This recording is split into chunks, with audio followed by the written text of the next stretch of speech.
show, you saw our interview with State Senator David Carlucci, who is pushing a bill that would make the onion the state's official vegetable.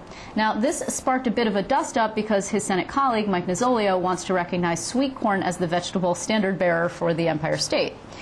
And this has generated much talk and several emailers from viewers last night, including one from Beth, who emphatically stated that corn is a grain and not a vegetable, which makes this whole thing moot. It turns out actually that she was partly right. According to the Cornell Cooperative Extension, corn is not only a vegetable, it is also a grain. And it is a fruit. This is sweet corn we're talking about. It's a vegetable because it's harvested for eating, a grain because it is a dry seed of grass species, and a fruit because that's the botanical definition.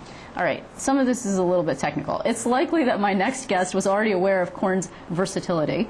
Julie Suarez is the legislative director for the New York State Farm Bureau, and the Farm Bureau is encouraging vegetable lovers across the state to head on over to its Facebook page and weigh in on this latest battle over the state's top vegetable, which is good, actually, in terms of marketing for you guys. It's wonderful for our state's vegetable farmers. And in fact, a lot of our members are thinking to themselves right now, Julie, what are you doing? What does it really matter if an onion is a state vegetable or sweet corn is a state vegetable or cabbage or cauliflower or any of the other wonderful New York State vegetables we grow?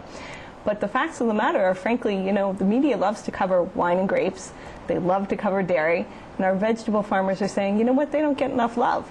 So this is one way to really emphasize the importance and promote the value of eating good quality New York grown vegetables. And let's actually just, that Facebook page is actually generating a lot of attention. Is that correct? You had some hits there. Absolutely, it's pretty amazing. Yeah. So, okay, just like correct me here on the corn situation, because it is technical, and our viewers were correct in that corn, when you're talking about field corn, which is not the same as sweet corn, is indeed a grain.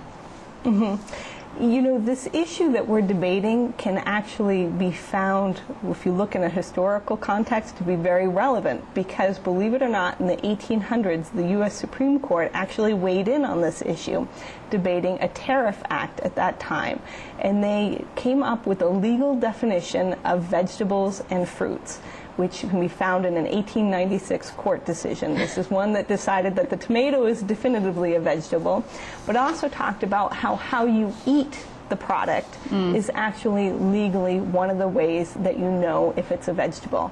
So according to the Supreme Court decision, in legal terms, if it's something that is more savory, if it's something that your mom tells you is good for you to eat but doesn't serve it as a dessert, generally, that's how you know what a vegetable is. See, I think that's dangerous because these days cooking is getting very avant-garde, and you can find tomato ice cream, so it's a little bit, and garlic ice cream, and all sorts of different, I don't know about corn ice cream, but you probably can, so it's probably dangerous. But also, the type of corn that is a grain is actually the corn that people don't consume. That's correct. Grain is generally fed to cows, so in New York State we grow an awful lot of field crops, including corn fed to cows, but the vegetable that we're talking about is sweet corn, which is a different corn variety, picked differently, processed differently, and has a much sweeter, palatable taste as opposed to field crop corn, which certainly you or I would not want to eat. Cows love it, we wouldn't. So also, this is actually informative. I mean, look, I said to Senator Carlucci last night, isn't this a little bit trivial? Because there are so many weighty issues that the state is measuring, or right now is considering. However, it's important because people don't really know that agriculture is such a large percentage of what happens in New York in terms of business. So it's helpful, right? And it can be fun. And also, we have another graphic, and I want to pop this up on the screen. I mentioned this yesterday too. I'm laughing, but it really isn't funny. You look at this millions of dollars worth of vegetable production that occurs in New York, and I am arguing that perhaps a compromised vegetable would be cabbage, because it is the #1 vegetable production. And I'm told also that New York is really huge in terms of sauerkraut production. Is that true too? Yep, we are the #1 in the nation for producing sauerkraut and also cabbage for fresh consumption. So when you go into the grocery store in the winter, all up and down the East Coast, more than likely you're picking a New York grown cabbage. So New York has a beverage, which is milk. New York has a muffin, which is, I think, the apple muffin. It has all sorts of different, a mascot, an animal, etc. A tree, I think, also. I mean, as a person who works for the Farm Bureau, and the idea, of course, is to promote farm products and agriculture, is this even relevant to you guys? I mean, Well, certainly in the grand scheme of the things, we're very focused on reducing the overall cost of doing business in New York State, finding ways to promote our members' great, excellent farm products, one of which this poll on Facebook. Is it a very serious issue? No. And the Farm Bureau, as I like to characterize it, is kind of neutral. We're like Switzerland in this issue. so you don't have a favorite? We represent onion farmers, we represent sweet corn farmers. In fact, most vegetable farmers will grow more than one type of vegetable crop. So even within the vegetable community, there's a lot of debate about this. But the one thing that they're really united on is the fact that New Yorkers should be making sure that they're eating fresh fruits and fresh vegetables from New York fields. Which is also better for your health. Absolutely. There is actually, now you might be neutral, and I am not going to pick a favorite in this particular battle because I'll get hate mail like you have no idea. However, on Facebook, I believe that corn is winning. Corn is actually winning by a wide margin. Okay.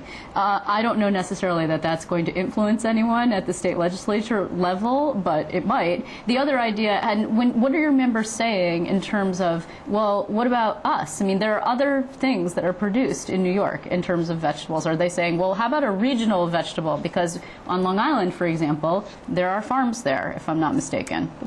Tremendous vegetable farms down on the island. So are you hearing from these guys?